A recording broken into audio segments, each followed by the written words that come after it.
सर्व विद्यार्थ्यांना good afternoon. आज या व्हिडिओच्या माध्यमातून मी BA भाग 1 मधील दुसरा विषय आहे मेजर 2, त्याचं नाव आहे ग्रामीण अर्थशास्त्र, रूरल डेव्हलपमेंट, या विषयावर भाष्य करणार आहोत। यामध्ये आपण बघता की या वर्षीपासूनच आपल्या राष्ट्रसंत तुकडोजी महाराज नागपूर विद्यापीठाने नवीन शैक्षणिक धोरण किंवा राष्ट्रीय शैक्षणिक धोरण लागू केलेलं आहेत। आणि या शैक्षणिक धोरणामध्ये तुम्हाला माहीतच आहे की BA भाग 1च्या सिलेबसमध्ये, त्याच्या एकूण करिक्युलममध्ये आणि त्याच्या पूर्ण स्ट्रक्चरमध्ये मोठ्या प्रमाणात बदल झालेले दिसून येतात। आणि जे विषय आपल्याला BA फर्स्ट इयरला एक विषय शिकायचा होता, त्याच्यामध्ये मोठ्या प्रमाणात बदल होऊन मेजर 1, मेजर 2, त्याच्यानंतर IKS, त्याच्यानंतर BSc, त्यानंतर SSc, अशा प्रकारचे तुम्हाला 4 विषय शिकण्यासाठी आलेले आहेत।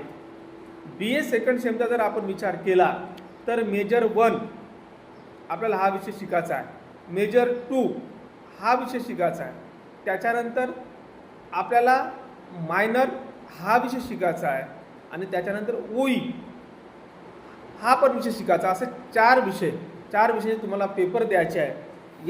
या व्यतिरिक्त स्किल कोर्सेस म्हणून तुम्हाला SSc आणि BSc हे 2 पेपर करिक्युलम बेसवर आणि ॲक्टिव्हिटी बेसवर सुद्धा आपल्याला ते ॲक्टिव्हिटीच्या माध्यमातून परिपूर्ण करायचे आहे। आता या माध्यमातून आपण जर बघितलं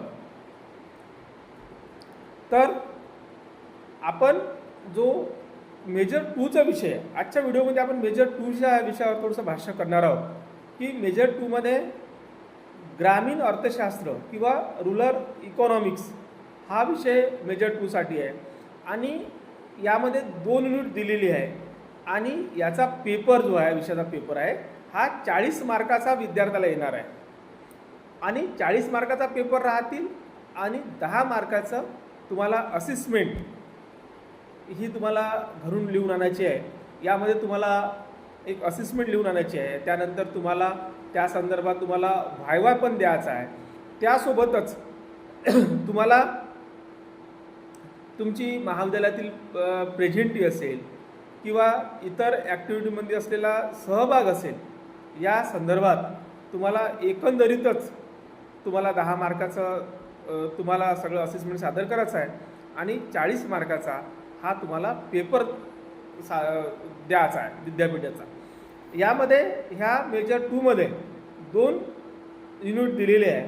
एक पहिलं युनिटचं नाव आहे की ग्रामीण अर्थशास्त्राचा परिचय आणि दुसरं युनिटचं नाव आहे ग्रामीण विकास।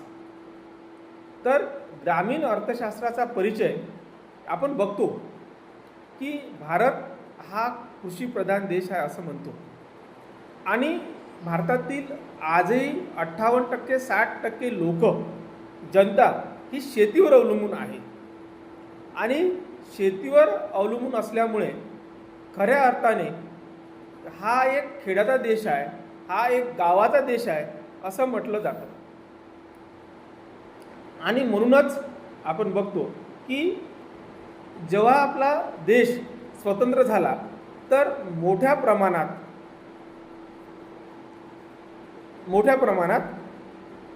शेतीवर असलेल्या लोकसंख्येचं प्रमाण अधिक होतं, परंतु आता ते प्रमाण हळूहळू कमी होत चाललेलं आहे। तर मी पुढील व्हिडिओमध्ये तुम्हाला ग्रामीण अर्थशास्त्र अभ्यासक्रम याविषयी माहिती देणार आहोत।